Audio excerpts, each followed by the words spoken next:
Monsieur le Président,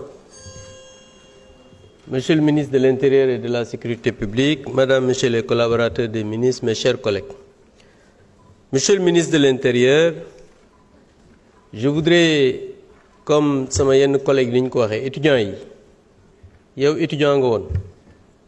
daje nañ université dama bëggoon nga fexe ñu bàyyi étudiants yi ñu ñibbi étudiants yi du ñu ay wuyu du ñu ay bandits du ñu ay brigands étudiant liggéey ak jàng wut xam-xam moo ko bàyyi université bëgg dañoo nekk ay avocat comme yow ëllëg bëgg nañoo nekk leneen ak leneen ak leneen ci réew mi donc fexeel ñu bàyyi étudiants yi ñu ñibbi loolooy dëgg. beneen bi mooy monsieur le ministre de l'Intérieur, il y a 11 ans j'ai suivi en toute vérité un avocat, un brillant avocat qui disait: je suis d'avis que dans cette affaire, c'était lors de la mort de l'étudiant Bassirou Faye, l'avocat était l'avocat de Tombo. L'avocat disait: je suis d'avis que dans cette affaire, que la police ne devrait pas enquêter. L'enquête devrait être confiée à la gendarmerie qui aurait pu avoir une distanciation critique par rapport aux faits pour prendre le véritable tueur. L'avocat, c'était vous. Yow yaa wax lii il y a 11 ans. Donc jàpp naa ne comme vous êtes aujourd'hui le ministre de l'Intérieur et dañuy enquêter ci police waxal ñu jël enquête bi jox ko gendarmerie loolooy dëgg. beneen bi mooy la responsabilité monsieur le ministre de l'Intérieur ci biir émission boobu il y a 11 ans nga ne on ne peut pas dédouaner l'État yaa ko waxoon.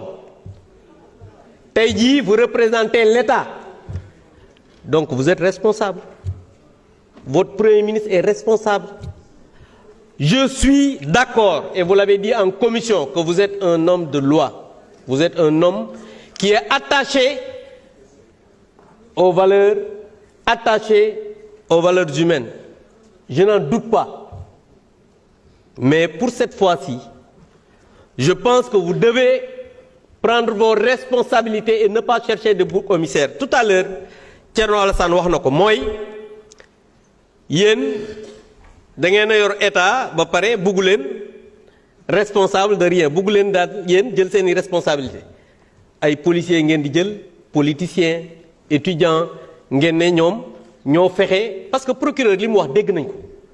on a entendu ce que le procureur a dit on met pas en doute ce qu'il a dit parce que dafa nekk ci enquête te enquête boo ci nekkee da ngay wax exactement éléments yi nga xamante ni moo am mais étudiant bi pour mu faatu dafa am lu tax mu faatu xam nga tout à l'heure am na ñu fi wax ne am na ñoo xam ne yërëmuñu leen woon mais kenn du leen yërëm